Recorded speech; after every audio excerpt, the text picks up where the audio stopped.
Of Saturday, September 27th, and the huge Melbourne cricket ground stands, able to accommodate 120,000 people, are empty. But in a few hours, the scene will be excitingly different. The quietness spreads to the city itself, but as the morning wears on, the traffic tempo accelerates.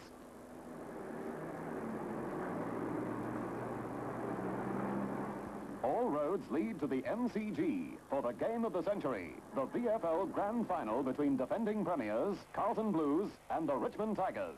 A carnival atmosphere prevails as spectators from every part of Australia make for the entrances.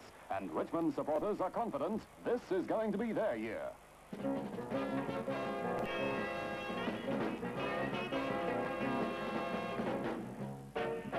In the Tigers' dressing room, players and officials are also confident. Richmond earned entry into the Grand Final the hard way, scraping into the four by winning 7 of their last 8 club games. But they've been at their top during the final series, defeating Geelong by 128 points in the first semi-final and Collingwood by 26 points in the preliminary final. In their first round match against Carlton at the MCG, Richmond were beaten by 29 points, but avenged the loss at Princes Park by an identical margin, so that in every sense of the word, today's match is a decider. This is the third time Richmond and Carlton have met in a grand final, the Tigers winning the 2 previous encounters in 1921 and 32. This season's combination planned to complete the hat trick.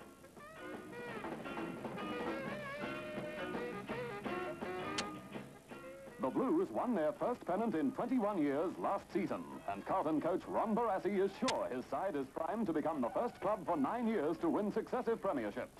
A feat Barassi's old club, Melbourne, performed in 59 and 60.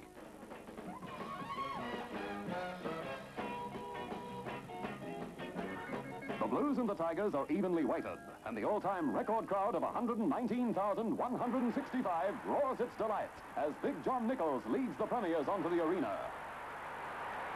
Rated one of the greats of the game, Nichols has played in more than 200 VFL matches and represented Victoria for 9 consecutive seasons. This year, he was named captain of the state and all Australian teams.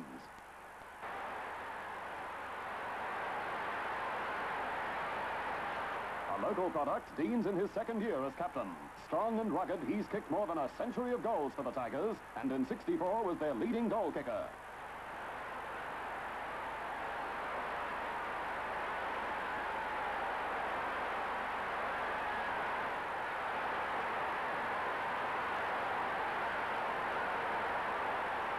Umpire Jeff Crouch is to officiate in his 5th grand final. From the bounce, Nichols wins the knockout, but Richmond dash in to snatch the initiative away from Carlton. Northey bursts away, and his well-placed pass gives Moore a chance to beat Lofts close to the goal square. Richmond has a scoring opportunity within the opening 45 seconds.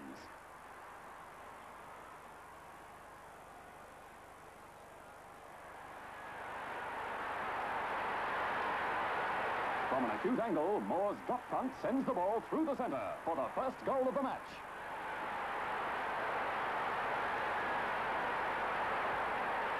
Spurred on by their early success, the Tigers attack again, but Big John Nichols marks well in defense.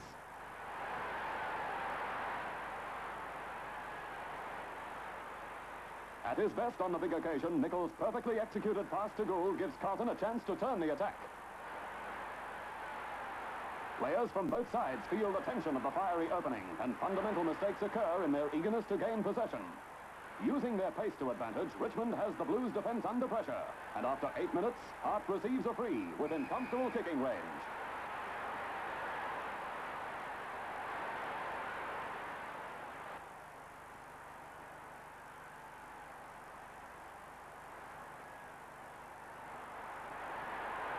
His left footer is right on target as Richmond takes a 2-goal lead. It's 12 points to 0.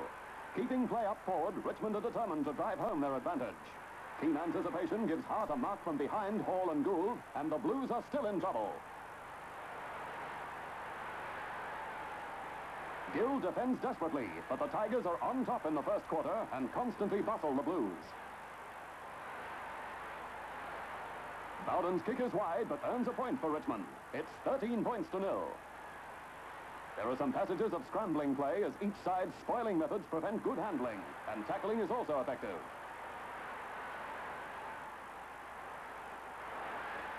Carlton need a score to boost their confidence. And here's a chance as Crosswell gets a free.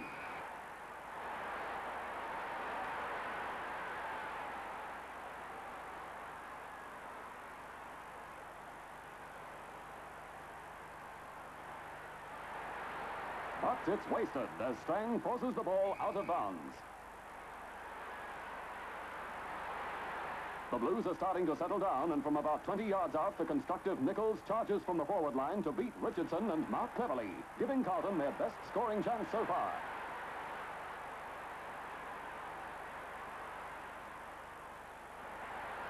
The easy kick is offline for a behind, but it opens Carlton scoring.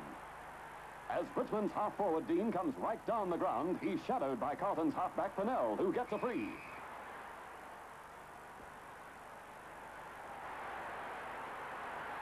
But his kick is also wide for a behind, and Richmond lead by 13 points to 2. With their teamwork steadily improving, Carlton are looking dangerous. Jesaulenko sends a well-judged pass to Robertson. But Sheedy is heavily grounded by Jackson and paid a free. A foolish mistake by Jackson, depriving the Blues of a goal-scoring opportunity. Green interferes with Nichols. Knee in the back, says umpire Crouch.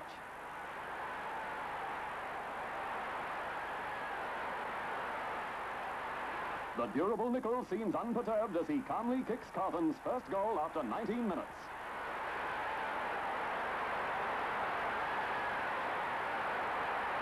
Richmond 13 points to 8.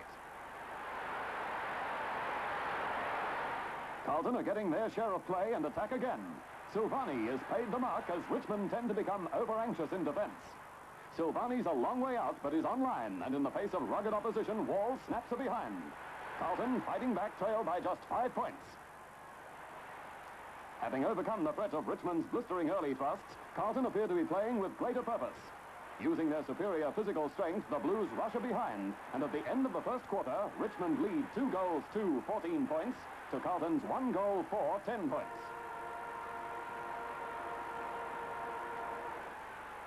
At the opening of the second quarter, Green outleaps Nichols, and his tremendous hit-out finds the open spaces, giving Richmond scope to attack. But outspeeding the Tigers, Gould nullifies the advantage and kicks to the outer flank.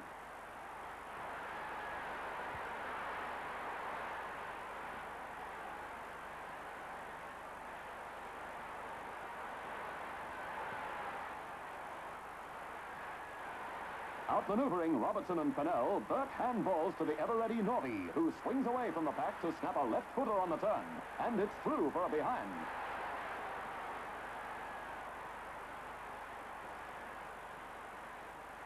Richmond's pace, passing and anticipation allows them plenty of room in which to move, and they storm Carlton's goal. But now the Blues' defence is considerably tighter. Grabbing the ball from the pack, Brown tries a hurried snap, but it's only a behind.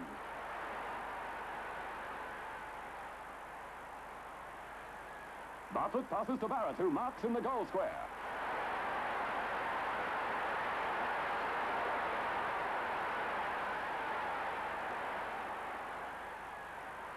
The moving of Barrett to full forward is paying dividends as he kicks the Tigers' third goal, increasing their lead to 11 points.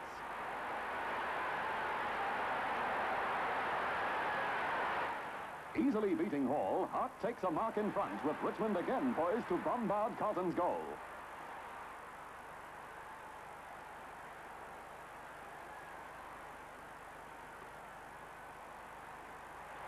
Hart is accurate with his long drop punt to the goal square, but an illegal tackle of Dean brings a free and a simple chance for Richmond.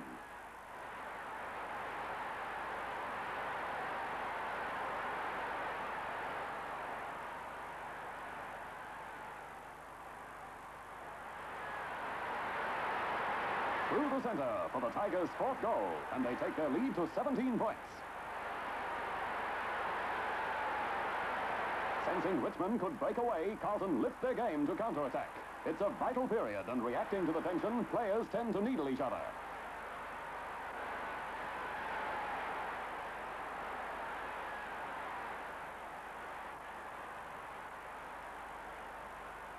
Crosswell's kick is wide for another behind. The Blues will need to improve their kicking if they're to get back into the game.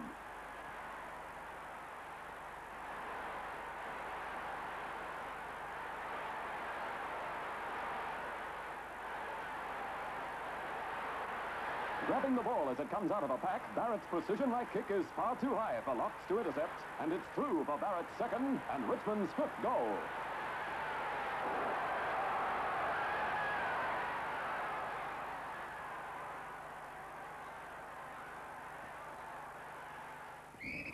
The bounding Barrett is in everything and is paid a free.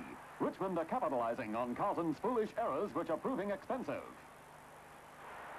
Ronaldson marks strongly in the forward pocket and has a good chance from an angle.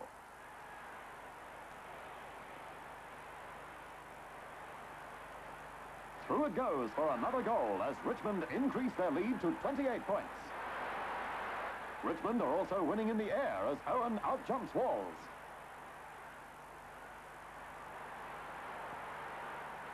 It's a bone-shaking crash and Walls goes down pretty heavily, but is paid a free 5 minutes into time on. Recovering quickly, he punts powerfully to score Carlton's first goal of the quarter and their second of the match, but the Blues still trail by 22 points.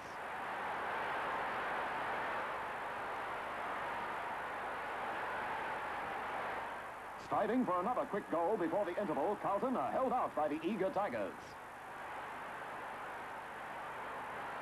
Cooler under pressure, Richmond takes play towards the centre, where Jones marks as the quarter comes to its conclusion. At half-time, Richmond leads 6 goals, 5, 41 points, to Carlton's 2 goals, 7, 19 points.